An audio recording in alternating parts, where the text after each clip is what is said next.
And of course we are recording. Mm-hmm. What if we weren't? Don't even play. just don't even invoke that shit. Come on now. Anywho, welcome back to the Writing Inkquisition. I'm Carol Benton. I'm Marie Allen. I'm Emma Rosalie. And this episode we're going to follow up last episode of discussing villains with discussing heroes. Crafting villains, crafting heroes. That one, yeah. That one.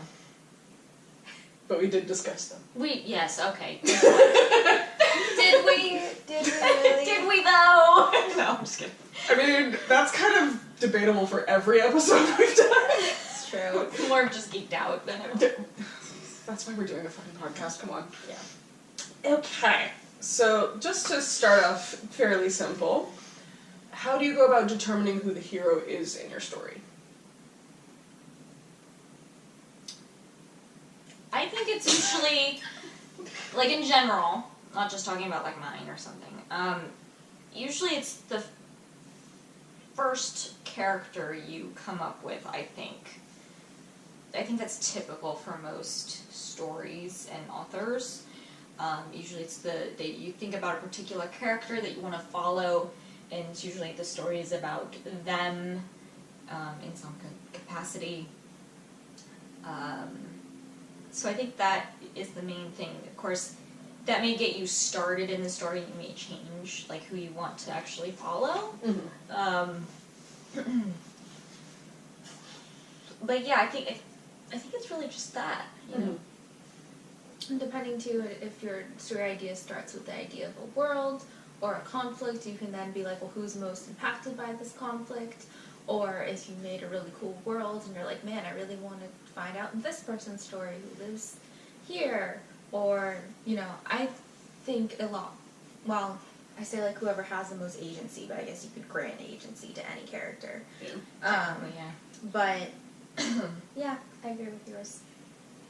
Yeah, I mean, it's been so long I don't actually remember how I Right? came up with Right?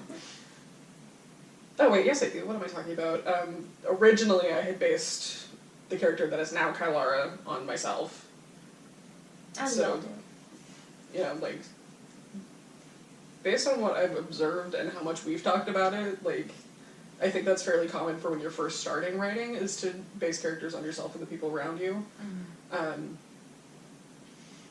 So I felt really connected to her to begin with, just because it was basically me. Right. Things have changed a bit, hopefully for the better. I know my writing style has. And originally I didn't really have anybody else who was specifically a villain. That came later, which was an entire clusterfuck on its own. But, like, I felt like I needed somebody who I could be very sympathetic to, and that I felt other people could be sympathetic to, and took it from there. Yeah, I feel like a lot of characters, or at least main characters, protagonist of the story, typically it's the person you can relate to the most, typically. Yeah. Because you're writing about them, you know? Yeah. So, that makes sense. So the next one is, should heroes have an intrinsic set of characteristics? If so, what are they? And during the break, I actually... come back here. Yeah. I found a list, and of course the link will be below, for the archetypal hero common characteristics. And these are things that you typically discuss in like a literature class, when you're talking about the characters and all this other stuff. But again, I've noticed fandoms do this a lot better. Yeah. Because they actually give a shit. So the list is unusual circumstances of birth, sometimes in danger or born into royalty, which we definitely do. Yours, Emrose, I think, is more of the unusual circumstances rather than born into royalty. At least from what I've read. Leaves family or land and lives with others, which Kylara kinda does. Tarek definitely does. I know Gwyn hella does. Thanks, Prophecy Tree, fuck you! Yeah. And then, I don't know, does Tamerlane... Well, she has no home now, so... Well, because everything got fucked up. So, yeah, she leaves. An event, sometimes traumatic, leads to adventure or quest. Yep. See all three of ours. The hero has a special weapon only he or she can wield. Safe to say Tarek has that. I'd say Gwen definitely has something similar. Yeah. Yeah. Because she's the only one that you really focus on who does that for the majority. Because it's not until the crossover that you meet others who can. Yeah. Not that that's at all cryptic to viewers. Yeah. And then Tamerlane definitely has very specific abilities that even she has no fucking clue what to do with. Which you described so cool! Like, Thank you. ah! I don't know if I butchered it. I might have to go I back want and to check see to this see in if I person. butchered Like, I it. want to see cosplay of her in that mode. Like, that would be so really sick. neat. Let's see. Hero always has supernatural help.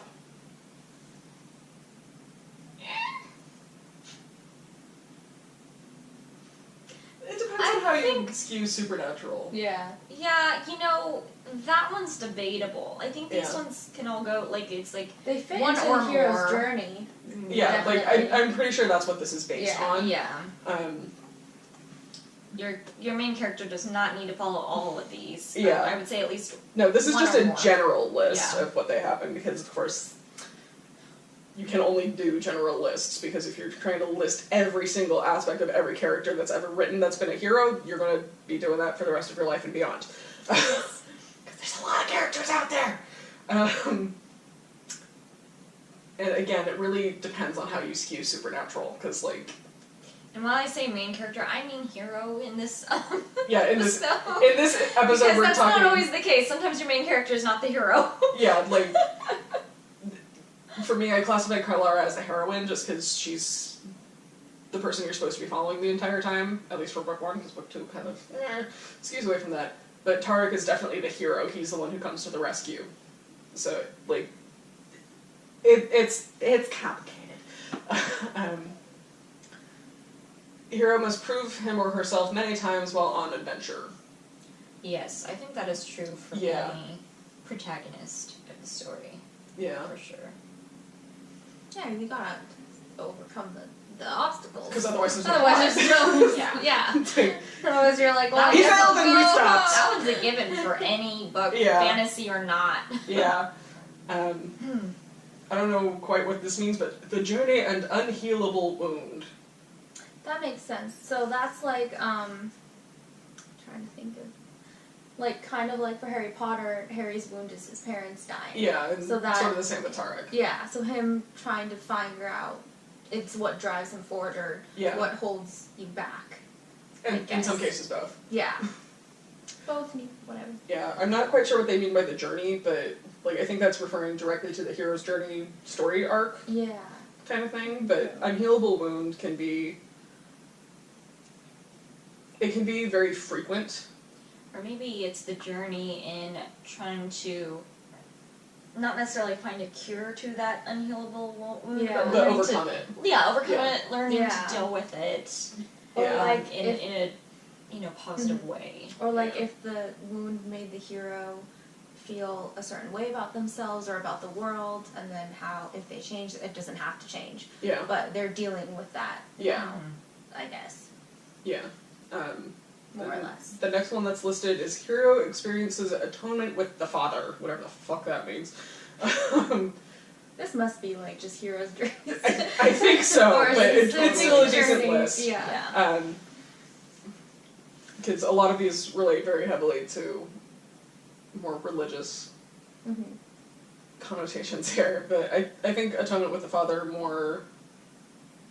I think as a more general statement, it would be more atonement with something that they've done in the past and somebody that they feel like they've let down. Yeah. And then lastly, when the hero dies, if he dies, he is rewarded spiritually. The only thing I can think of is, like, Nordic myths and hero dies and goes to Valhalla or something. Or Harry. Yeah. Yeah, but that's that list, and that link will be in the description below. Where the fuck are we? There we go. I guess we should list our own sort of like, when you craft a hero, what set of characteristics do you think they should have, like always have? Yeah. I don't know if this necessarily applies only to the hero. I feel like it should apply to all of your characters, especially the ones that are really present in the story. Yeah. But there has to be some level of fallibility. They can't be perfect. Yeah, exactly. They have to fuck up at some point. I agree to that. Yeah, because if they're perfect, it's so boring. Yeah, definitely.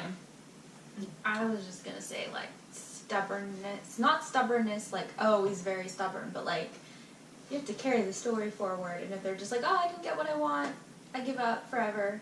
Yeah. I mean, they could give up momentarily, and then somebody comes in and be like, hey, you need to do this. Yeah, maybe more stick-to-itiveness. Yeah, Yeah. like perseverance, sort of, ish, just so you can have a story. Yeah. Just something to keep the plot moving forward. Yeah. They all, any of your main characters or heroes in your story, I think, need to have complex backgrounds. Yeah, they have to have, like, Emrose is always talking about, like, some sort of wound that they have. And usually you're talking more emotional than physical, right?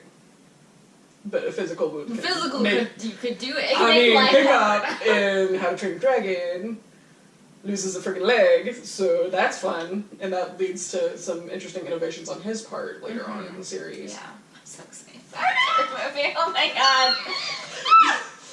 Yes.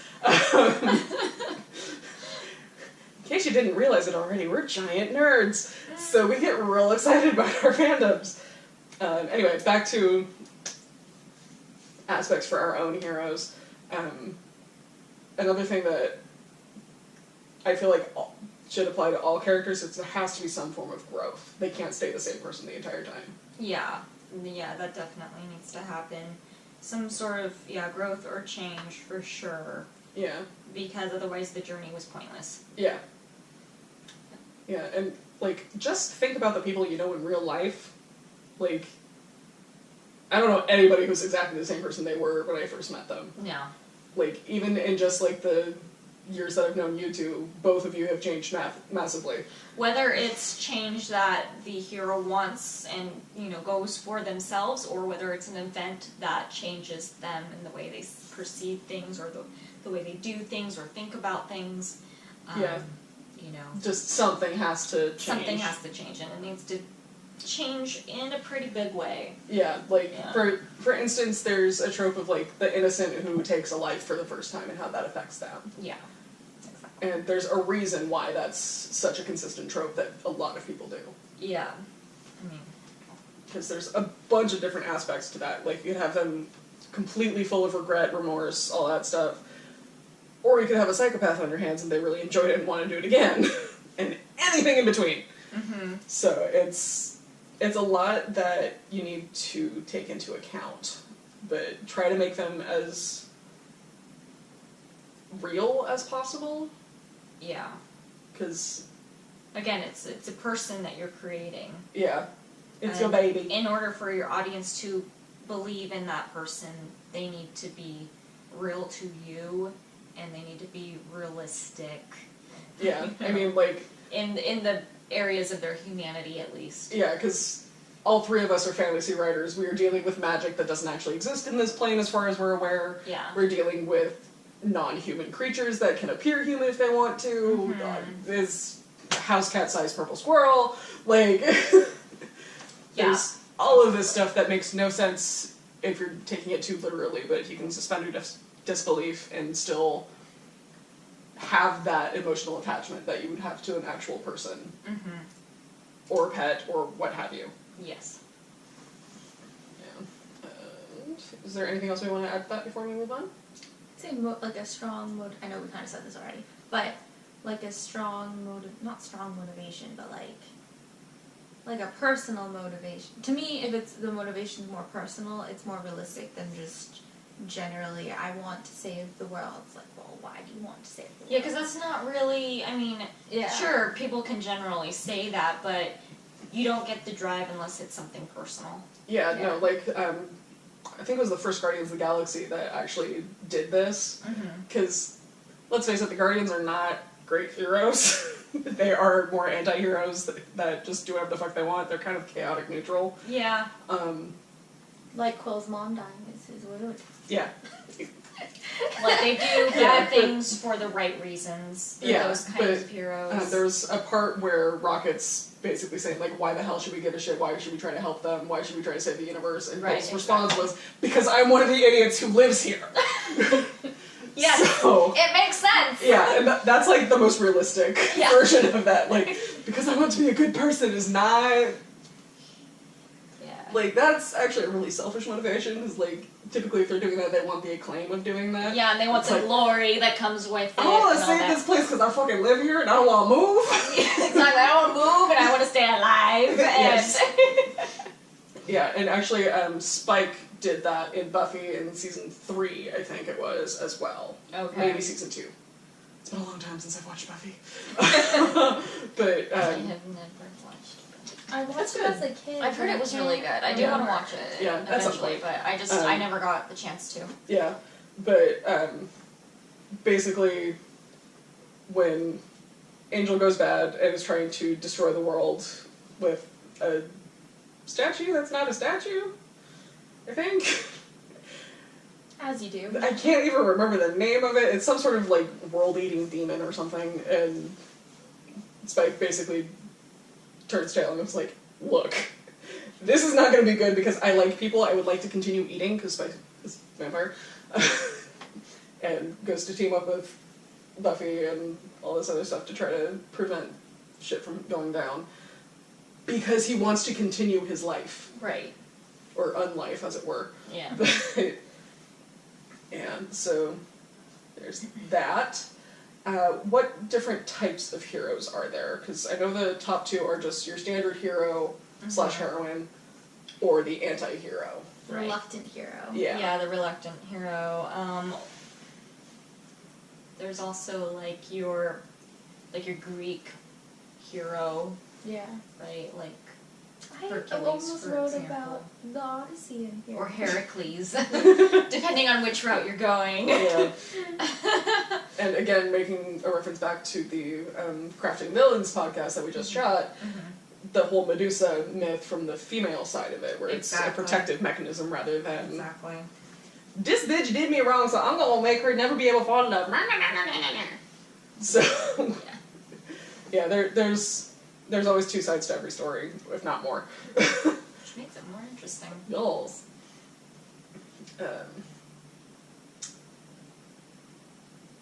Any tips for creating them and tips for when you're stuck? We've kind of already gone over creating them. I have more tips. Alright. Okay. So I mentioned this before, so I'll just say it quickly.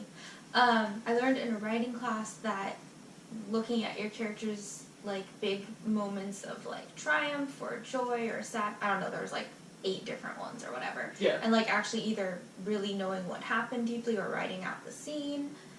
Sometimes I do that when I get stuck. Or just if you like basically figuring out what they want, how far, why they want it, how far they're willing to go, any secrets, any fears.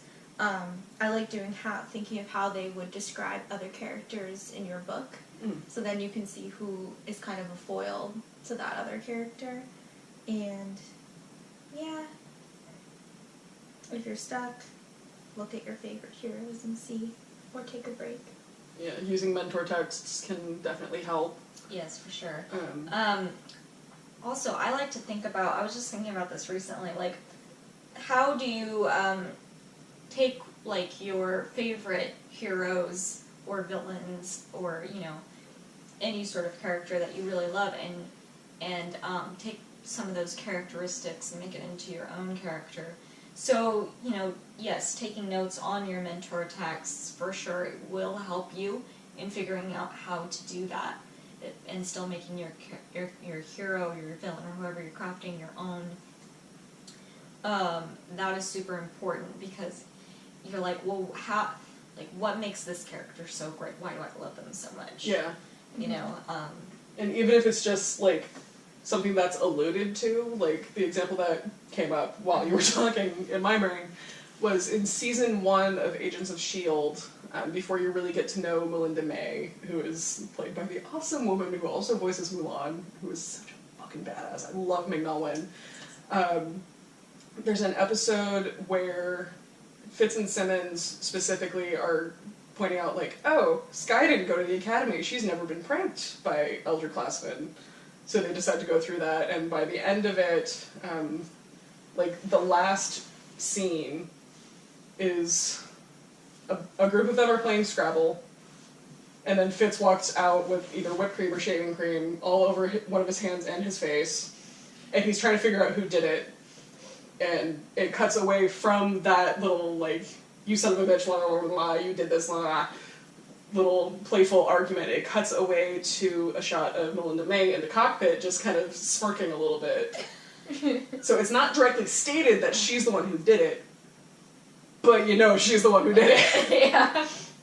So things like that, just that reveal little ticks about characters, especially your heroes, that show a little bit of the personality that they don't necessarily have out all the time. I find that really fun. Yeah. I think. Oh, go on. Yeah, I was just gonna say also another thing that I think your hero actually probably should have in some capacity, whether they have it to begin with or they learn it, is humor. Yes. You can choose whatever shade you want of humor, but they need to have some kind of humor. Yeah.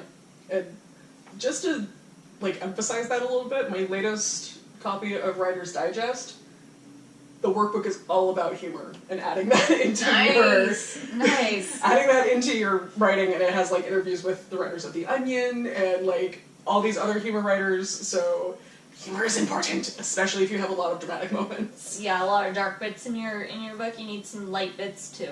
Yeah, no, I think it was, I'm paraphrasing here because I can't remember the exact quote, but Joss Whedon, who I go to for my snark, who wrote Buffy, who wrote Angel, who directed the first 2 Avengers movies. Make it dark, make it depressing, make it sad, but for the love of God, tell a joke. Yes. Yeah, so that's another thing that's really important to keep in mind, because nobody does not have humor. Yeah, exactly. It can be harder to find in some people than others, but there's... Yeah, it's always gonna be there. Yeah. Like, even just, like, if your hero is not accustomed to humor, and they're trying to learn it, and they try to crack a joke, it's gonna be fucking hilarious. Yes. Even if they fail miserably. Especially if they fail miserably. It's like no one gets it, but, you know, they realize... Oh, my baby tried! He I tried! should have Farron do that. Yes! Yes! Because I already haven't been really awkward in, like, funny situations or being the butt of a joke, but if you tried, I'd be like, you sad. You fail horribly. Sad baby. Yes. My sweet cinnamon roll. Yeah. What I was going to say was contrast, because I was rereading another one of my favorite books, and it starts off with him going to have breakfast with his adoptive parents and his family, and he, what does he do? I don't know. But you see immediately, like, he says, oh, like, Your Majesty, because it's the Queen, and she gives him a look, and he's like, okay, Mom. So you see that he's already out of place and not, he's struggling to feel like he fits in. So I was going to say, contrast of any kind. Yeah, make them stand out. Yeah. I think that helps too when you're stuck. Yeah. Because when I get stuck, at least, I just start writing really easy scenes, and I'm like, nothing's happening. So usually I'll be like, somebody has a secret, or something. Yeah. Or Farron tries to tell a joke and fails miserably. And makes it more awkward. Yeah. Yeah. Yeah, so at some point I'm gonna... He tries the joke again later with Yep. someone else and it works. Yes. Yeah, no, anytime you can Sticks inject right humor, on. especially after something dramatic has just happened, perfect. Yeah, or while it's happening. Yeah. That's, yeah. Yeah, like, going back to Avengers, in Age of Ultron when they're in that final battle at the end, and, girl, you need to get caught up. I know! There's only like 50 movies out already, and it's only been 10 years. It's ridiculous. Anyway, at one point, Thor thinks everything's fine, goes, "Is that all you've got?" And then you have a giant army of Ultron, and Cap just looks at him and goes, "You had to ask." And even at the very beginning, when the first line is, "Shit! Language!" Like, I'm sorry, is anybody gonna address the fact that Cap just said language?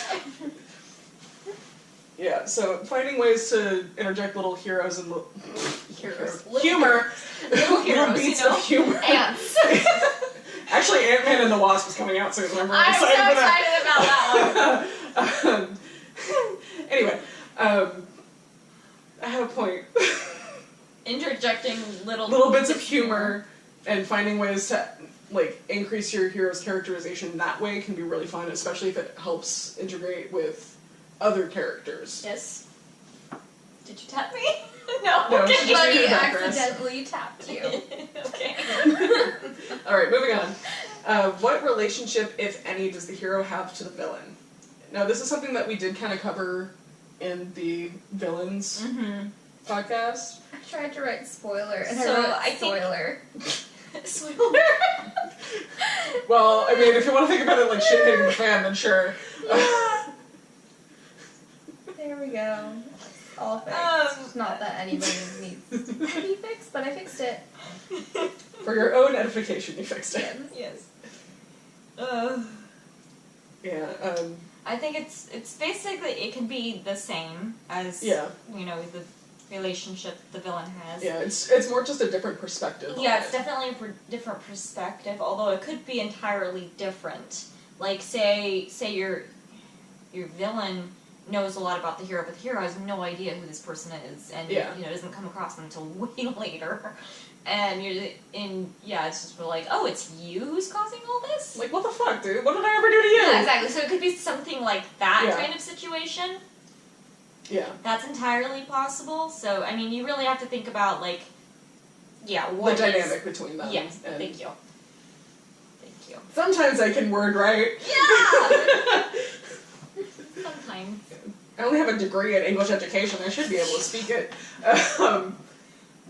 So then, let's see. How does the hero act with a victory versus a loss? Right. Yeah. For me, especially with Tarek, he doesn't take either particularly well.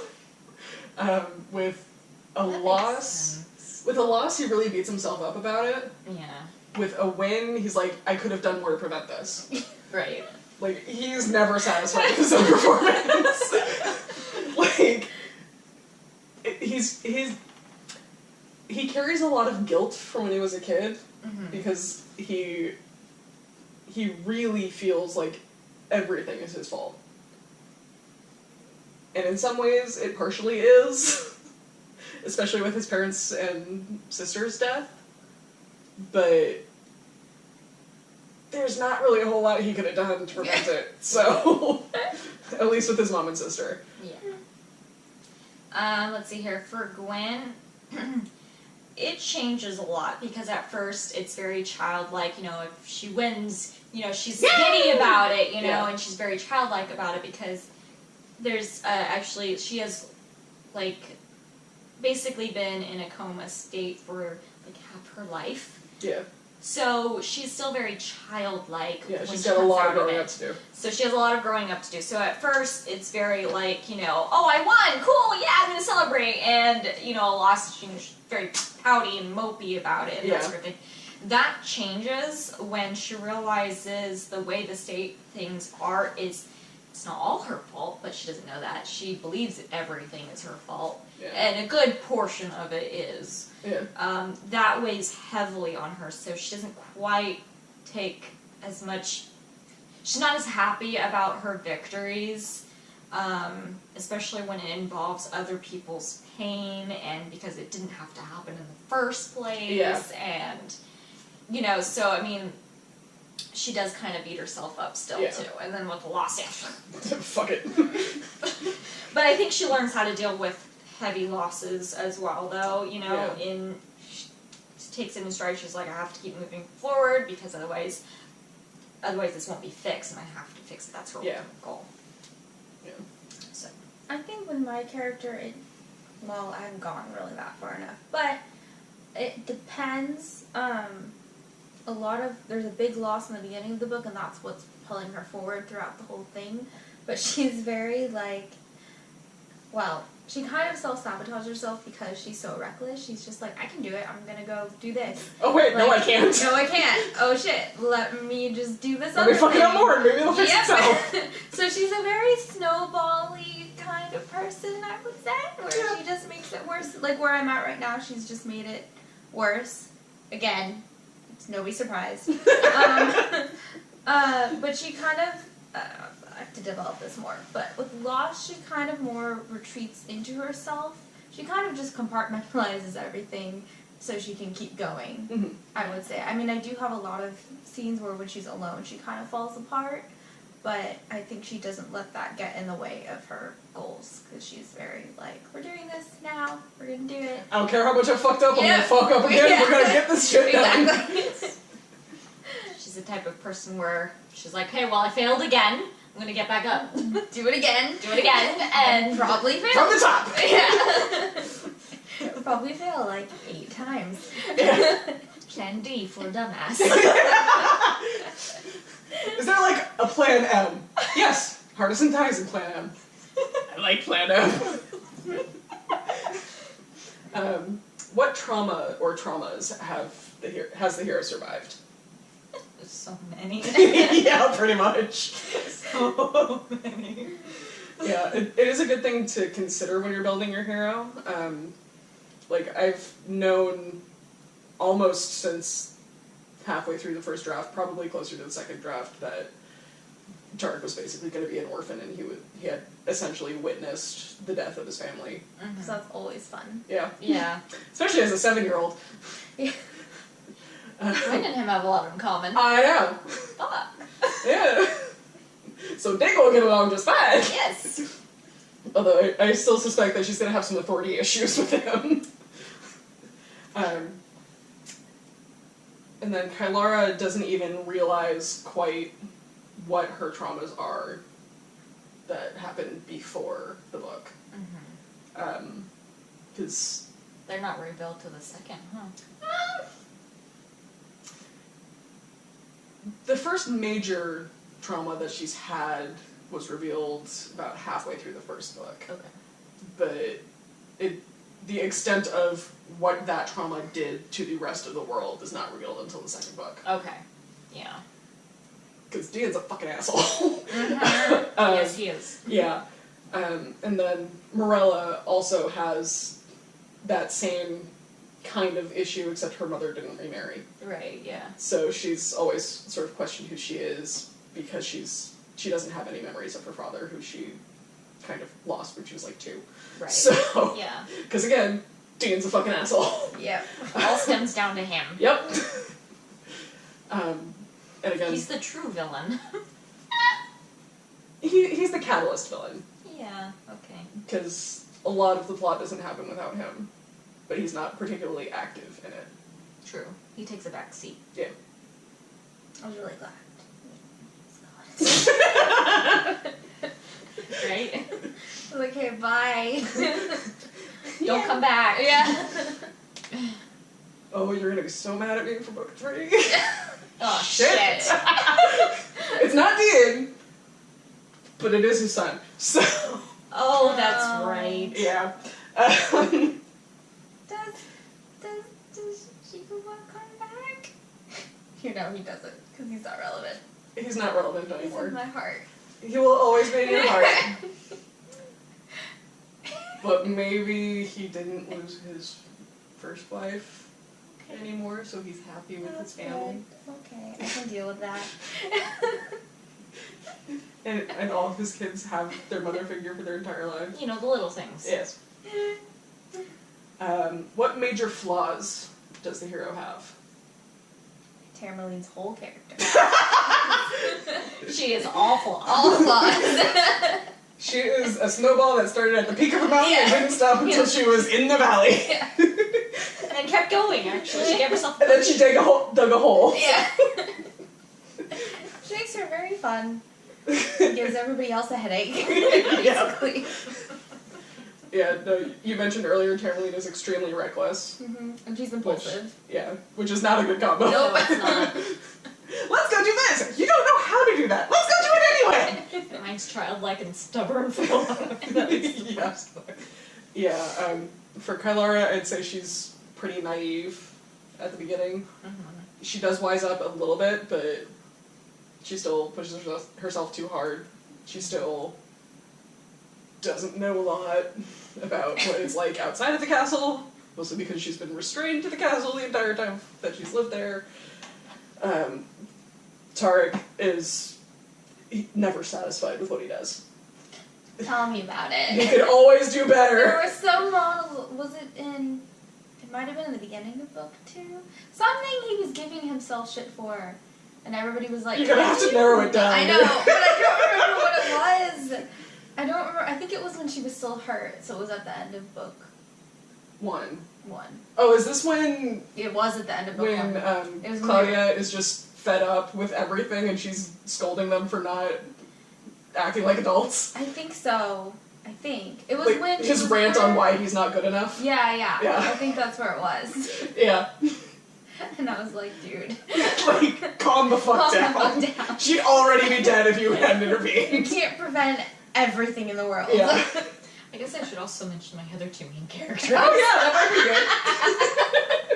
good. So I think Leora, she's pretty serious for a good amount of it. She takes like everything like way too seriously, Yeah. and that in itself is hilarious. But but it's a big flaw for her because she needs to lighten up. And Give this bitch some helium. Rylan, on the other hand, he covers everything with humor, and he has a lot of baggage and trauma in his So past he's seen as as well, not serious enough, basically. yeah, he cracks a lot of jokes, probably more than he should, which I think they're great foils for each other in that sense. I love it when Karen just use humor to cover everything up. I'm like, Yeah. But he's also, like, kind of ahead of himself, and it's not really a flaw, Well, but it's like, he grew up too fast, I feel like. okay. So in that way, he foils Gwen as well. Yeah, because she didn't grow up fast enough. Yeah. She's currently growing up when they meet, so... Yeah. Little things! Yeah. How did or would they react to becoming the hero? Tamerlane was reluctant. She is very self-motivated, I'll say, instead of selfish interests in the beginning, and then my goal is for her to have her branch out a little bit, but she's very reluctant about doing so. So I categorize her as the reluctant hero, mostly because of that, I'd say. Yeah. I don't think Gwen ever really sees herself as a hero. She just sees what she did and says, well, I'm not being a hero, I'm just doing the right thing. I'm just trying to fix what fucked up. Exactly. So she never truly sees herself as a hero. Yeah. While others do. Yeah, Tarek is definitely the same way. Yeah. Like, he knows he's stood by and watched this happen too many times already. Yeah, they both just reject that title completely. Yeah, like, I'm part of the reason why this has been going on so long. I done fucked up. I done fucked up. So I need to fix stuff. Yeah, and then with Tarek and eventually Jasna, who's Eva, I think, in the first 2 books, I fucked up. Not confusing. I'm not confusing at all with my cast of like 60.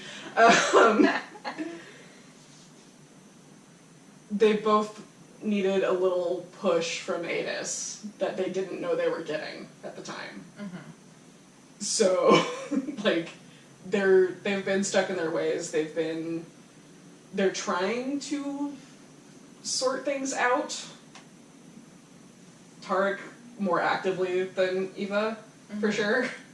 Because Eva is essentially a captive when, like, she decides to stop trying to fuck things up.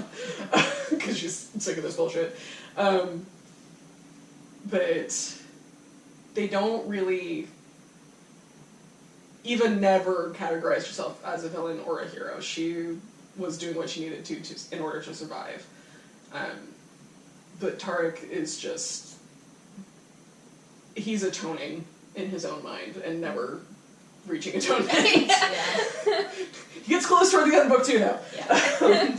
Leora is a proud parent. She's a proud and protective parent.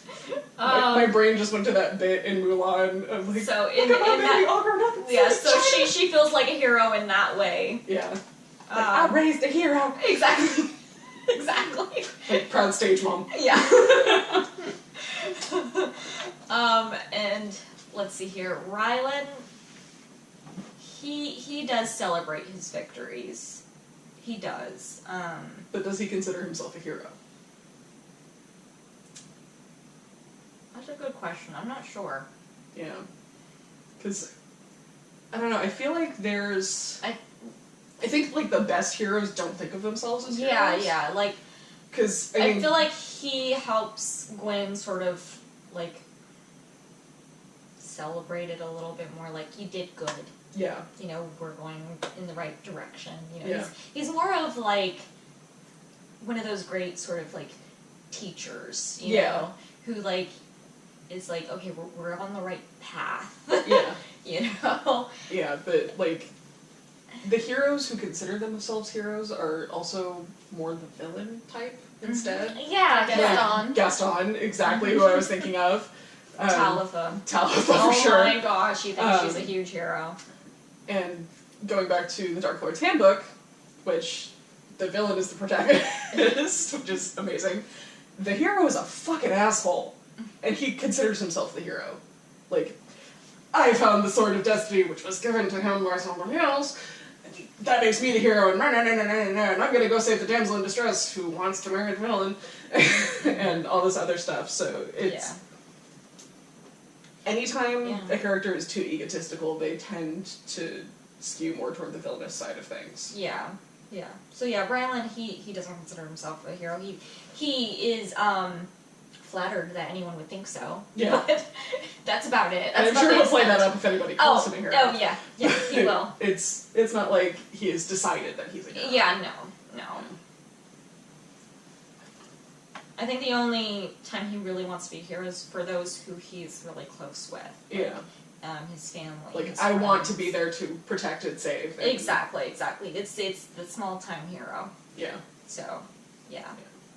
Yeah, I don't think Tamerlane considers herself a hero, but in terms of being drawn, you know what I mean? Yeah. Drawn to this, I think if anybody's a hero, it's Jace, because she's badass. And she's the jaded hero. Yeah. Which I love, because she's like, I'm so sick of dealing with these neophytes.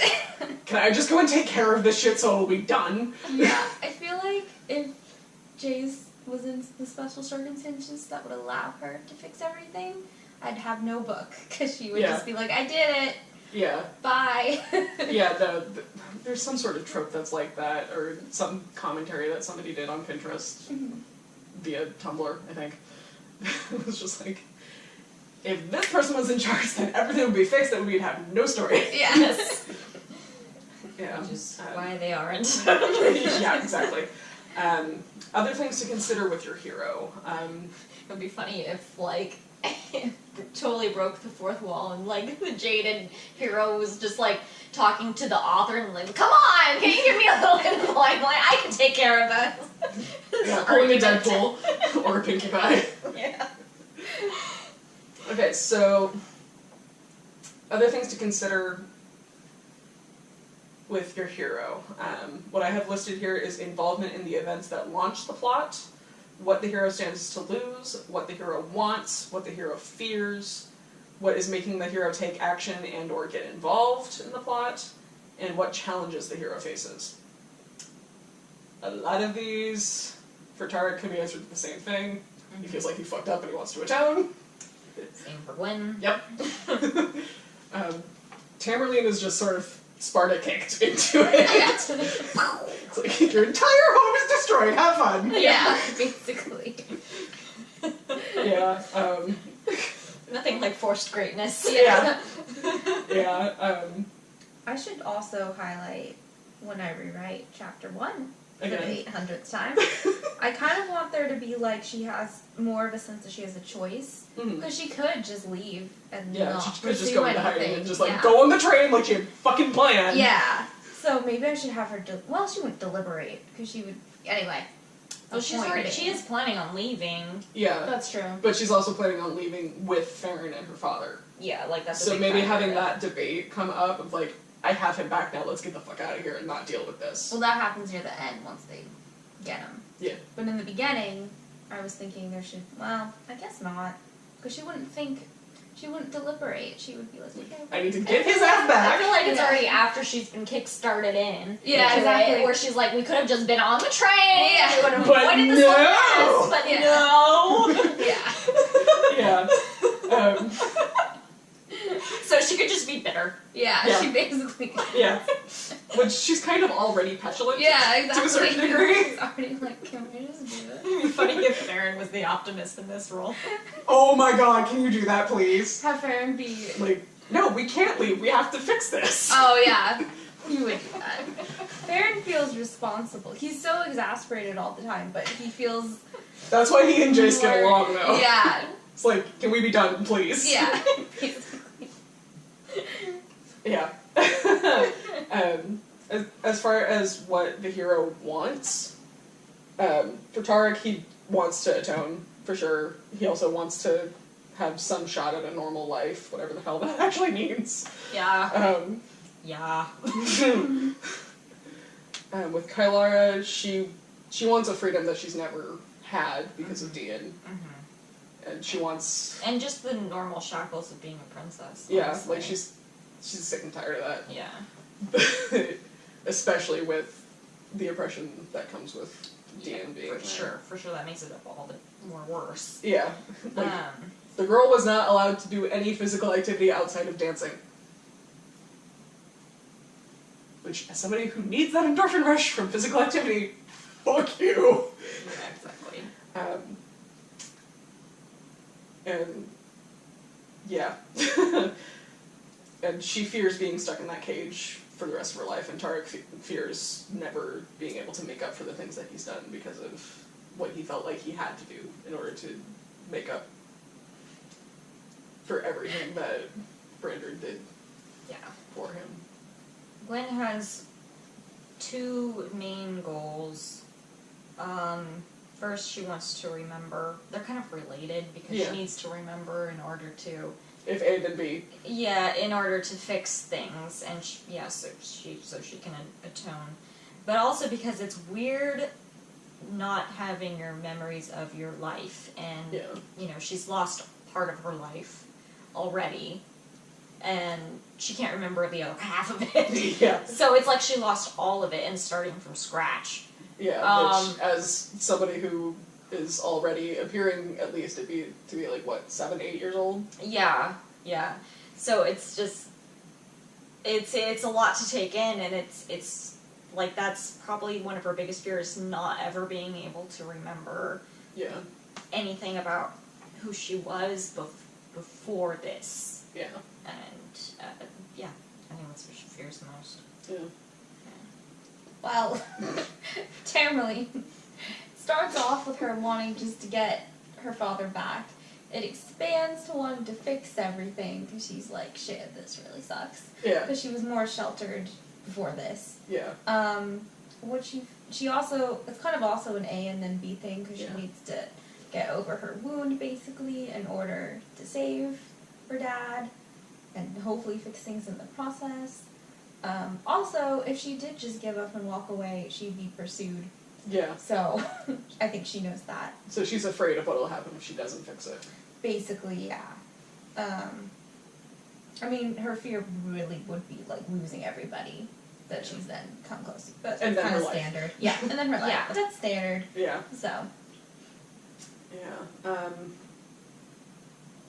As far as what is making the hero take action and get involved in the plot, I kind of already addressed this in that Adis is really tired of having to deal with Brander's bullshit, so she's kind of like giving gentle nudges to those who need it. Yeah.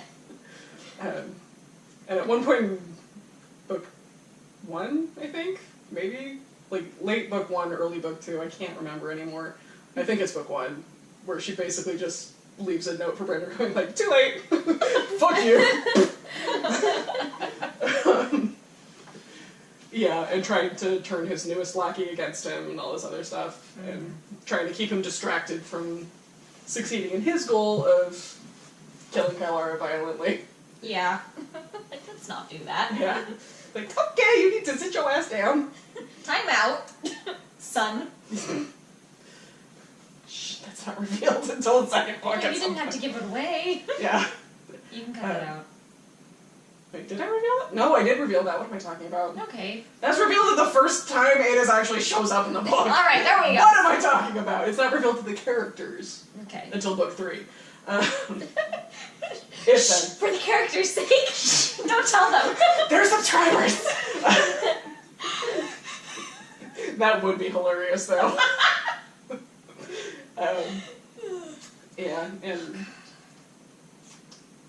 I think that's about it, because there's one more that you had actually added, of how to get your readers to care about the hero. Yeah, that's something that I always am unsure if I'm doing right, actually, so, yeah. Welcome to being a writer. Yeah, it's probably one of the hardest things, you can do. I guess you have to really play up the empathetic part of them, and, like, if they're in a traumatic or sad situation, that might help, but, like, how do you get your readers to care about that? you know?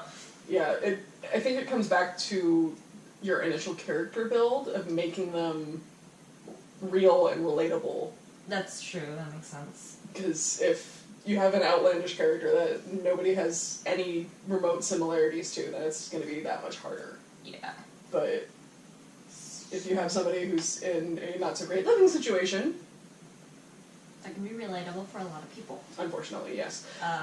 Sadness, I guess, in family ways, or, other ways that people can relate to, that's also a big part, because that's life. Yeah, and having, really strict parents, a lot of people can relate to that. Yeah. And unfortunately, a lot of people can also relate to absentee parents and being an orphan and things like that. Yeah. So it's finding ways to open a door into some of the hardest parts of your character's past that makes it really easy to relate to them, I think. I think too, I know I already talked about motivation. Motivation. Because if I open a story being like, Bob was an orphan, you probably don't care. Yeah, You know? You have to sort of hint at it for a little bit before you can really get into the details of it. Mm-hmm. I know with Tarek in particular, early in book 1, have him wake up from a nightmare about his mom and sister's death. Mm-hmm. But he does not go into detail about what happened until way later in the book. Right. But then you already know him well enough, so it's revealed. You're like, oh, this is why he's like this. Yeah. Yeah. And I'd say personal stakes. By high stakes, I mean personal stakes. Yeah. Yeah. That's bad. And just making them a well-rounded character. Yeah. That makes sense. Yeah. And that again goes back to make them as real and relatable as possible. And also go into details, which will lead into later. Yes. Mm-hmm. Yeah. And there's plenty of other character tropes that you can bring into it, the outcast character type, the lonely hero, all that sort of stuff that you can bring into it. And again, combining tropes makes it a lot more interesting than just having one. Yeah. I think Lior is a good example of an outcast, because the story kind of does start with her. Yeah. And she is definitely an outcast where she's from.